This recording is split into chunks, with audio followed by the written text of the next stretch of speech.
Hello बच्चों, मैं आपका रवि सर बोल रहा हूँ। बच्चों, आज हम पाठ 4 भूमितीय रचनाएं पढ़ने जा रहे हैं। बच्चों, एक उदाहरण लेने जा रहे हैं। इस उदाहरण में लिखा है 4.1 सेंटीमीटर लंबाई वाला रेखाखंड का लंब समद्विभाजक खींचना है।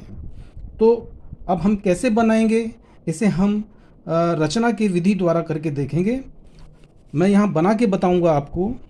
इसे स्केल कहते हैं, हिंदी में इसे मापन पट्टिका कहते हैं। ये पेंसिल है। यहाँ पर रेखाखंड की लंबाई है 4.1 सेंटीमीटर। तो हम लगभग बीचों बीच 4.1 सेंटीमीटर मापेंगे। बच्चों, हमें यहाँ से नहीं मापना है, ये 0 है और 4.1, तो ये रहा 4 और ये रहा 4.1, इन दोनों को मिला देना है। अब यह 4.1 सेंटीमीटर लंबाई वाला रेखाखंड की लंबाई हो गई है, तो इसे बताना पड़ेगा। तो हम इसे लिख कर बताएंगे। इसकी लंबाई है 4.1 सेंटीमीटर। अब बच्चों, इस लंबाई का नाम नहीं दिया है। जब नाम नहीं दिया है तो हम अपने मन मर्जी से इसे नाम दे रहे हैं। मान लो इसे मैंने नाम दे दिया AB, अर्थात इस रेखाखंड का नाम हमने AB लिख दिया है और इसकी लंबाई 4.1 है। अब इस रेखाखंड को लंब समद्विभाजक करना है। लंब समद्विभाजक का मतलब ये होता है कि इस रेखाखंड को 2 समान भागों में बांटना है और इस प्रकार बांटना है कि जो हम जिस रेखाखंड के माध्यम से बांटेंगे वो लंब होना चाहिए। लंब का मतलब है जिसमें कोण 90 अंश का होना चाहिए। अब ये कैसे बनेगा, हम इसे बना कर देखेंगे। बच्चों, यह गोला प्रकार है। गोला प्रकार में हम इसे भाला कहेंगे और इसे पेंसिल कहेंगे। अब बच्चों, आपको अपनी कॉपी किताब ऐसे आगे पीछे भी कर सकते हैं। तो मैं आपको बताना चाहूँगा, मैंने भाला बिंदु A पे रखा है और पेंसिल की नोक यह B पे रखी है। तो ये तो हो गया 4.1 सेंटीमीटर। लेकिन एक मोटा हिसाब लेना है। मान लो ये AB से, हमें इसे चाप भी कहते हैं बेटा, और सही भाषा में आपको बताएं तो ये है भाला और ये है पेंसिल। भाला और पेंसिल के बीच की दूरी को त्रिज्या कहते हैं। लेकिन यहाँ पर हम एक छोटी सी बात सीखेंगे जिसे हमने 5वीं, 6वीं, 7वीं और पिछली क्लासों में सीखा है। अब इस रेखाखंड से हम मोटा मोटा हिसाब आधे से ज़्यादा लेंगे। तो मान लो बच्चों, ऐसे पहले देख लेंगे, भाले और पेंसिल की जो लंबाई है, जो नोक मिलना है, लगभग समान होना चाहिए। आप देख रहे हैं, मैं जानबूझ के करके दिखा रहा हूं ताकि ये गलती बार बार ना हो। अब ये लगभग आधा है इस रेखाखंड का। आधे से हमें थोड़ा सा ज़्यादा लेना है। तो ये ज़्यादा मैंने यहाँ तक लिया है, आप यहाँ तक भी ले सकते हैं यहाँ, लेकिन इससे ज़्यादा नहीं ले सकते हैं और आधे से कम भी नहीं लेना है। तो मैंने लगभग आधे से ज़्यादा इतना ले लिया। अब मैं क्या कर रहा हूँ बच्चों, ये रेखाखंड कैसी है, आड़ी है, सीधी है। तो मैं चाप कैसे मारूंगा ये आधे से ज़्यादा का, ऊपर और नीचे। देखिए मैं क्या करने जा रहा हूँ। आप चाहें तो इसे ऐसे आगे पीछे कर सकते हैं और इसे टाइट करें।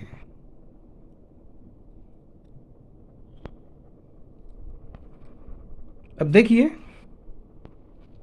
ये आधे से ज़्यादा है।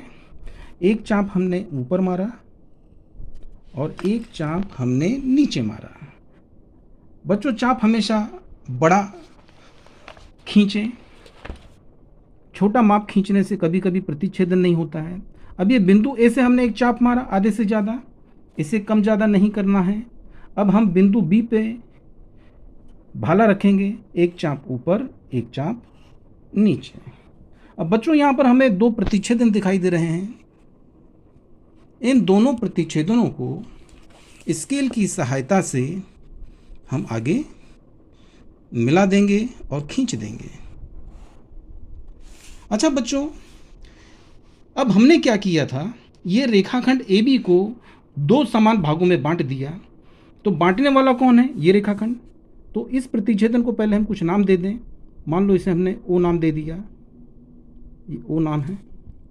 तो ये जितनी लंबाई AO की होगी उतनी लंबाई BO की होगी। इसका मतलब ये AB जिसकी लंबाई थी 4.1 सेंटीमीटर, इसे हमने दो समान भागों में बांट दिया। और ये रेखाखंड ये सीधी है, अर्थात इसका कोण 90 अंश होना चाहिए और 90 अंश को हम लंब कहते हैं। और आगे का काम होता है बच्चों डेकोरेशन। तो इसे हम तीर के निशान से डेकोरेट करेंगे। अब यहाँ क्यों नहीं तीर बनाएंगे? क्योंकि यह लंबाई हमें दे दी गई है 4.1 सेंटीमीटर, और तीर का मतलब होता है कि हम यहाँ भी इसे बना सकते थे, यहाँ भी बना सकते थे। इसकी लंबाई नहीं दी है, इसलिए हमने इसका तीर का निशान बनाया है। बच्चों, इसी प्रकार इसी सवाल को हम भिन्न भिन्न तरीके से बना सकते हैं। मान लो ये AB की लंबाई 4.1 सेंटीमीटर थी। मान लो इसे हमने तिरछी रेखा में बनाया या खींचा। मैं इसे तिरछी रेखा के रूप में खींच रहा हूँ। यह 0 है, यह 4 है और यह 4.1। आप देख रहे हैं। अब इसको मैं नाम दे रहा हूँ A और B। इसकी लंबाई है 4.1 सेंटीमीटर। बिल्कुल ऊपर वाला ही सवाल है, परंतु यहाँ पर जो पहले रेखाखंड आड़े में थी अब तिरछे में है, तो हम इसे किस प्रकार से लंब समद्विभाजक करेंगे? तो तरीका वही है बच्चों। ये हमने आधे से ज़्यादा लिया, ये आधा है लगभग, ये आधे से ज़्यादा है। तो अब पिछली बार क्या किया था, हमने आधे से ज़्यादा लिया था तो एक चाप ऊपर और एक चाप नीचे मारा था। तो यहाँ पर ऐसा काम हमें नहीं करना है, हम ऊपर और नीचे चाप नहीं खींचेंगे। तिरछा है तो जब भी तिरछा रेखाखंड आपको प्राप्त हो तो आप गुणे की तरह चाप मारें। मान लो ये गुणा आपका ऐसा बनेगा, देख रहे हैं बच्चों। तो एक चाप आपको इधर मारना है और यहाँ, अर्थात आपको चाप ना ऊपर मारना है न चाप नीचे, और ना ही चाप आपको लेफ्ट में मारना है और ना ही राइट में। आपको कैसे मारना है?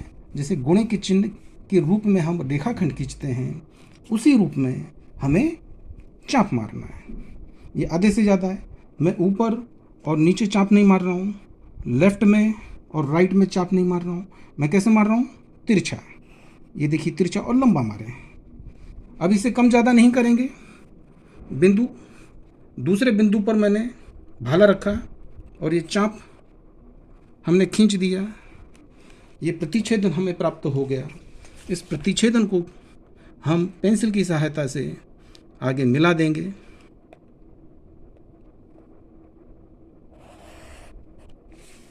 बच्चों, इस प्रतिच्छेदन को हमने O नाम दिया। ये 4.1 सेंटीमीटर लंबाई वाले रेखाखंड को हमने दो समान भागों में बांट दिया है, अर्थात ये AO की लंबाई जितनी होगी उतनी ही लंबाई BO की होगी। और ये जो तिरछी रेखाखंड है, ये इस AB और इस तिरछी रेखाखंड के बीच में यह 90 अंश का कोण बनता है और इस रेखाखंड को हम लंब कहते हैं। आप इसे तीर के निशान से भी बता सकते हैं। अब बच्चों, इसी सवाल को हम एक और तरीके से बता सकते हैं। मान लो इस सवाल को हमने आड़े में खींचा 4.1, इस 4.1 सेंटीमीटर की लंबाई को तिरछे में रखा। अब इस 4.1 सेंटीमीटर वाले लंबाई को हम सीधी रेखा में खींचेंगे। देखिए पहले आड़े में था, अब मैं सीधी रेखाखंड में खींचने जा रहा हूँ। यह 0 है बच्चों, यह 4 है और ये 4.1, इसे हम आगे मिला दें। तो बच्चों इसको हम नाम दे देते हैं, ये ए, यह बी, और इसकी लंबाई थी 4.1 सेंटीमीटर। अब इस रेखाखंड को हमें लंब समद्विभाजित करना है। लंब समद्विभाजन का मतलब होता है ए बी को 2 समान भागों में बांटना। तो कैसे बांटेंगे? ये आधे से ज़्यादा है। तो बच्चों जब रेखाखंड यही 4.1 आड़े में थी तो हमने ये जो आधे से ज़्यादा का चाप था ऊपर और नीचे खींचा। जब यही रेखाखंड तिरछे में थी तो हमने तिरछी अवस्था में खींचा। परंतु जब यही 4.1 जब सीधी रेखा में हो, अर्थात ऊर्ध्वाधर दिशा में हो, अर्थात खड़ी दिशा में हो, तब हमें चाप ऊपर और नीचे नहीं और न ही तिरछी रेखा में मारना है, बल्कि लेफ्ट और राइट में चाप मारना है। तो देखिए हमने एक लेफ्ट में चाप मारा, एक राइट में मारा। इसे हम कम ज़्यादा नहीं करेंगे। अब दूसरे बिंदु पर रखेंगे, एक चाप लेफ्ट में, दूसरा चाप राइट में। एक बार इसे थोड़ा और स्पष्ट करें, ये दिख रहा है, यह प्रतिच्छेदन और इस प्रतिच्छेदन को मिलाकर हम रेखा खींच देंगे। तो बच्चों इस प्रकार यह बिंदु O है, जितनी लंबाई AO की होगी उतनी लंबाई BO की। तो इसे हम चिन्ह के द्वारा बताएं। इस चिन्ह का मतलब क्या है कि जितनी लंबाई AO की है उतनी लंबाई BO की। अब जो रेखाखंड हमें प्राप्त हुआ है ये 90 अंश का है और इसे हम डेकोरेट करेंगे। तो इस प्रकार आज हमने सीखा कि हम किस प्रकार, चाहे वो रेखाखंड की लंबाई कुछ भी हो, 4.1 हो, 5 हो, 7 हो, 8.5 सेंटीमीटर हो, उसे हम लंब समद्विभाजक विभिन्न तरीके से कर सकते हैं। और आगे के सवाल हम अगले वीडियो में सीखने जा रहे हैं। इसे अच्छी तरह से प्रैक्टिस करो, अपने कॉपी में बार बार कोशिश करो और अपने ऑनलाइन ग्रुप में बनाकर इसे दिखाइए। All the best, thank you.